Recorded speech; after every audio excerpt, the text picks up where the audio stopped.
सियावर रामचंद्र की जय, बजरंगबली हनुमान की जय। प्रिय भक्तों, आज हम रामायण के बालकांड में दोहा संख्या नंबर 356 से आगे पढ़ेंगे।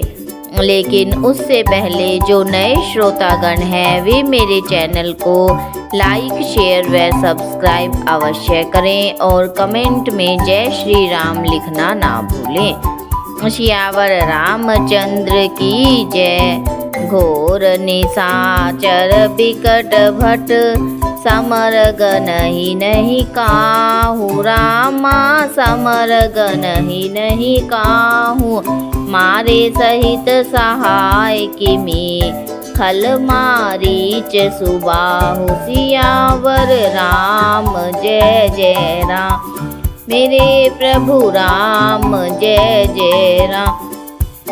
श्री रामचंद्र जी की माताएं राम जी से पूछती हैं कि तुमने राक्षसों को किस प्रकार मारा। इस दोहे का अर्थ है, बड़े भयानक राक्षस जो विकट योद्धा थे और जो युद्ध में किसी को कुछ नहीं गिनते थे, उन दुष्ट मारीच और सुबाहु को सहायकों सहित तुमने कैसे मारा। मुनि प्रसाद बलितात तुम्हारी, इस अनेक करवरे टारी। मख रखवारी करी दू भाई, गुरु प्रसाद सब विद्या पाई। इन चौपाइयों का अर्थ है, हे तात मैं बलैया लेती हूँ, मुनि की कृपा से ही ईश्वर ने तुम्हारी बहुत सी बलाओं को टाल दिया। दोनों भाइयों ने यज्ञ की रखवाली करके गुरु जी के प्रसाद से सब विद्याएं पाई। मुनि तिय तरी लगत पग धूरी, कीर्ति रही भुवन भरी पूरी। कमठ पीठी पबिकूट कठोरा, नृप समाज महु शिव धनु तोरा। इन चौपाइयों का अर्थ है, चरणों की धूली लगते ही मुनि पत्नी अहल्या तर गई। विश्व भर में यह कीर्ति पूर्ण रीति से व्याप्त हो गई। कच्छप की पीठ वज्र और पर्वत से भी कठोर शिव जी के धनुष को राजाओं के समाज में तुमने तोड़ दिया। विश्व विजय जसु जान की पाई, आए भवन ब्याही सब भाई। सकल अमानुष कर्म तुम्हारे, केवल कौशिक कृपा सुधारे। विश्व विजय के यश और जानकी जी को पाया और सब भाइयों को ब्याह कर घर आए। तुम्हारे सभी कर्म अमानुषी है, अर्थात मनुष्य की शक्ति से बाहर हैं, जिन्हें केवल विश्वामित्र जी की कृपा ने सुधारा है, अर्थात संपन्न किया है। आज सफल जग जन मुँह हमारा, देखी तात विधु बदन तुम्हारा। जे दिन गए तुम्हें बिनु देखे, ते बिरंची जनी पारही लेखे। हे तात, तुम्हारा चंद्रमुख देखकर आज हमारा जगत में जन्म लेना सफल हुआ। तुमको बिना देखे जो दिन बीते हैं उनको ब्रह्मा ने गिनती में नहीं लिया, अर्थात हमारी आयु में उनको शामिल ना करें। राम परतोषी मातु सब, कही बिनीत बर बैन। रामा कही बनीत बर बैन, सुमरि शंभु गुर विपर पद। किए नींद बस नैन, सियावर राम जय जय राम। मेरे प्रभु राम जय जय राम। इस दोहे का अर्थ है, विनय भरे उत्तम वचन कहकर श्री रामचंद्र जी ने सब माताओं को संतुष्ट किया। फिर शिव जी, गुरु और ब्राह्मणों के चरणों का स्मरण करके नेत्रों को नींद के वश में किया। निंदऊ बदन सोह सुठिलोना, मनहु सांझ सर सिरुह सोना। घर घर करहि जागरण नारी, देहि परस्पर मंगल गारी। नींद में भी उनका अत्यंत सलोना मुखड़ा ऐसा सो रहा था मानो संध्या के समय का लाल कमल सो रहा हो। स्त्रियां घर घर जागरण कर रही है और आपस में मंगलमयी गालियां दे रही हैं। पुरी बिराजती राजती रजनी, रानी कहि बिलो कहूँ सजनी। सुंदर बंधुन सासुले सोई, फनिकन जनु सिर मणि उर गोई। रानियां कहती हैं, हे सजनी देखो रात्रि की कैसी शोभा है, जिससे अयोध्यापुरी विशेष शोभित हो रही है। यूं कहते हुए सासुएं सुंदर बहुओं को लेकर सो गई, मानो सर्पों ने अपने सिर की मणियों को हृदय में छिपा लिया है।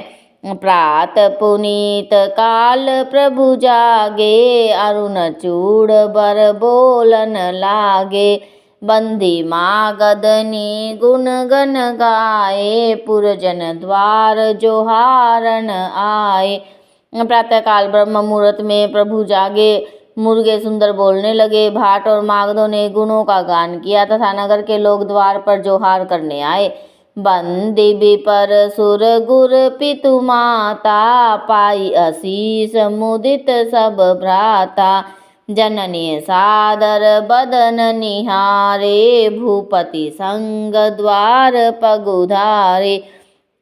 ब्राह्मणों, देवताओं, गुरु, पिता और माताओं की वंदना करके आशीर्वाद पाकर सब भाई प्रसन्न हुए। माताओं ने आदर के साथ उनके मुखों को देखा, फिर वे राजा के साथ दरवाजे पधारे।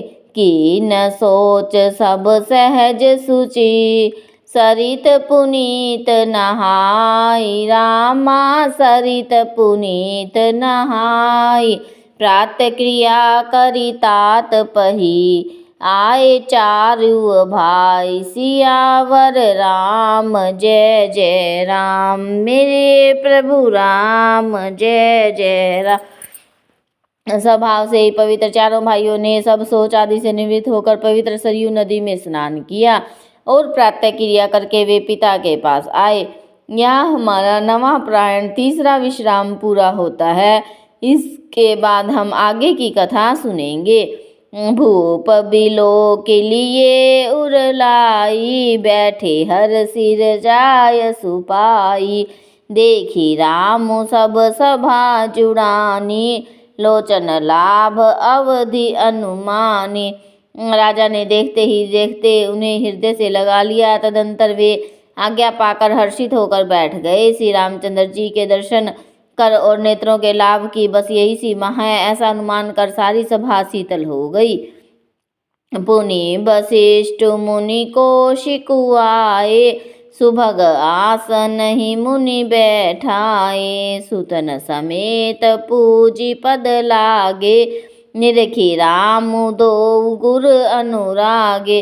फिर मुनि वशिष्ठ जी और विश्वामित्र जी आए। राजा ने उनको सुंदर आसनों पर बैठाया और पुत्रों समेत उनकी पूजा करके उनके चरणों को लगे। दोनों गुरु श्री रामचंद्र जी को देखकर प्रेम में मुग्ध हो गए।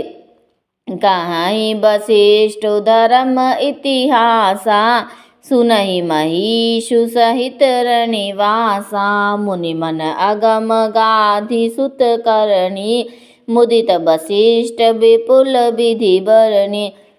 वशिष्ठ जी के धर्म के इतिहास कह रहे हैं और राजा रनिवास सहित सुन रहे हैं, जो मुनियों के मन को भी अगम्य है। ऐसे विश्वामित्र जी की करनी वशिष्ठ जी ने आनंदित होकर बहुत प्रकार से वर्णन किया। बोले बाम देव सब साची, कीर्ति कलित लोक तिहु माची। सुनि आनंद भयउ सब काहू, राम लखन उर अधिक उछाऊ। वामदेव जी बोले, ये सब बातें सत्य है। विश्वामित्र जी की सुंदर कीर्ति तीनों लोकों में छाई हुई है। यह सुनकर सब किसी को आनंद हुआ। श्री राम लक्ष्मण के हृदय में अधिक उत्साह हुआ। मंगल मोद उछाह नित, जाहि दिवस एहि भांति। रामा जाहि दिवस एहि भांति, उमगी अवध आनंद भरी। अधिक अधिक अधिकाति, सियावर राम जय जय राम। मेरे प्रभु राम जय जय राम। इस दोहे का अर्थ है, नित्य ही मंगल, आनंद और उत्सव होते हैं। इस तरह आनंद में दिन बीतते जाते हैं। अयोध्या आनंद से भरकर उमड़ पड़ी। आनंद की अधिकता अधिक से अधिक बढ़ती ही जा रही है। बोलो सियावर रामचंद्र की जय। कथा विसर्जन होत है, सुनो वीर हनुमान। राम लखन और जानकी, सदा करे कल्याण। सियावर रामचंद्र की जय।